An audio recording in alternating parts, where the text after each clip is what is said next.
আসসালামু আলাইকুম। শুরু করছে মাই হাজব্যান্ড উপন্যাসটি। লেখনীতে সালমা সামি, গল্প পাঠে আমি জাহিদ হাসান। পর্ব ৩১। প্রহীরের কথা শেষ হতে রফিক সাহেবের দাঁত চেপে কটমট দৃষ্টি নিক্ষেপ করে ধমকের সুরেই বলে, বেয়াদব ছেড়ে থাপ্পড় দিয়ে পশ্চাতে বেঁকিয়ে দিব। প্রহেল মজা পেল। এই শ্বশুরটা তার লাইফে ভিলেন হয়ে এন্ট্রি নিছে। এমনি এমনি তো আর সে ছেড়ে দিবে না, মোটেও না। বেশ কিছুক্ষণ আইসে ভঙ্গিতে বসে ফের প্রশ্ন করে, পশ্চাৎপদ বেঁকানোর আগে আপনাকে তার দর্শন করতে হবে শ্বশুরাব্বা। তবে আমি আপনাকে দেখালে ফিলিংস আসবে না। আপনার জায়গায় আপনার মেয়েকে পাঠিয়ে দিয়েন। রফিক সাহেব যেতে যেতে বিয়াদব উপাধি দিতে ভুললেন না। নাজমা বেগম আনিয়ার মাথায় হাত বুলিয়ে ধীর কণ্ঠে বলে, কেমন আছে আমার আম্মুটা? মায়ের কণ্ঠে সুর পেয়ে ফট করে তাকায় আহ্লাদি সুরেই বলে, আমি ভালো আম্মু, কিন্তু আমি তোমার সাথে কথা বলবো না। মেয়ের রাগ দেখে শব্দ করে হেসে উঠলেন নাজমা বেগম।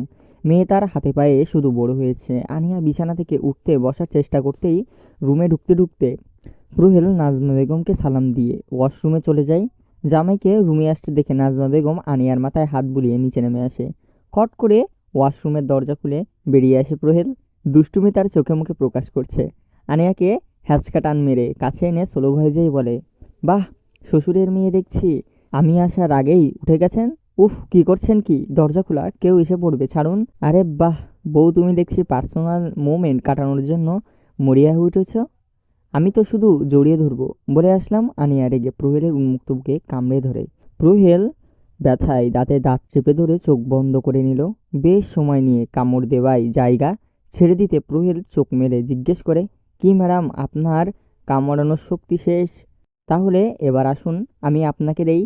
বলেই আনিয়াকে জড়িয়ে ধরে ঠোঁটে ঠোঁট চেপে ধরে। আনিয়া ছাড়াতে চেয়েও আবার নিজেই রেসপন্স করতে থাকে। দেখতে দেখতে কেটে গেল আরও ১ সপ্তাহ। ছোট্ট ফ্লাওয়ার বেবি, আর কতক্ষণ লাগবে? জলদি আসো। আসছি, এই তো শেষ। রুহেল আনিয়া আলাদা সময় কাটাতে মালয়েশিয়ায় যাচ্ছে, তাই সকাল থেকে এক প্রকার তোড়জোড় শুরু হয়ে গেছে। প্রহেল, রিহান, সাগর সোফায় বসে আছে। প্রহেল নিজের অবর্তমানে সবকিছু ঠিকঠাক বুঝিয়ে দিচ্ছে, আর রিহান সাগর মুখ কুলুপ এঁটে বসে শুনেছে। প্রহেল দুটোর দিকে কপাল কুঁচকে তাকায়, প্রশ্নবোধক মুখে বলে, হোয়াট হ্যাপেন? কি সমস্যা তোমাদের দুইটার? রিহান সাগর নড়চড়ে বসলো, ছলছল চোখে তাকিয়ে বলে, বস, আমাদের কেউ নিয়ে যান প্লিজ, গড প্রমিস জ্বালাবো না। ওহ, তাহলে মূল কাহিনী এই জায়গায়? তাই প্রহেল মনে মনে ভাবছে, হঠাৎ করে আবার এই দুটোর কি হলো। প্রহেলের কুঁচকে যাওয়া কপাল শীতল হয়। বুঝানোর সুরেই বলে, আমি হানিমুনে যাচ্ছি, সেখানে তোদের নিয়ে গিয়ে কি করব রাবিশ? দুটো মিলে অফিস সামলাস। সাথে সাথে রিয়ানের মুখ ও সাগরের মুখ পাংগুটে হয়ে যায়। রিয়ান সাগরের কানের কাছে ফিসফিস করে বলে, বেটা বউ নিয়ে হানিমুনে যাচ্ছে, যাক মুরগির বাপ। স্বামীরে কল লাগা, আমরা আজকে ঘুরতে যাব।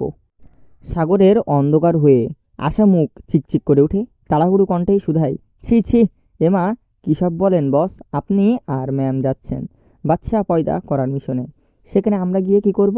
এহ রে, অতি উত্তেজনার ভুল কথা বলে ফেলেছে। প্রহেল রক্তলাল চোখে তাকাই। সাগর ক্যাবলা মার্কা হাসি দিয়ে দরজার দিকে দৌড়ে বেরিয়ে যায়।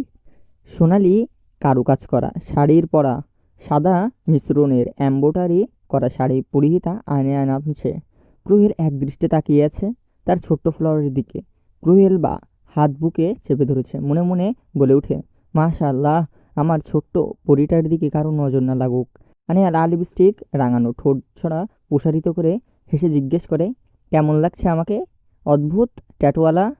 প্রহেল মুচকি হেসে এক হাতে আনিয়াকে নিজের বাহু ধরে আবদ্ধ করে কানের কাছে এসে মুখ নিয়ে ফিসফিস করেই বলে, সো হট। উফ, আমি কন্ট্রোল হারাচ্ছি জান। রুমে চলো বউ, তোমার ছোট জামাই দাঁড়িয়ে গেছে। কিন্তু আমার তো, উপস জান, কন্ট্রোললেস হারিয়েছি। ছোটটাকে শান্তি করো জান, রুমে চলো বউ। এখানেই শেষ পর্ব ৩১।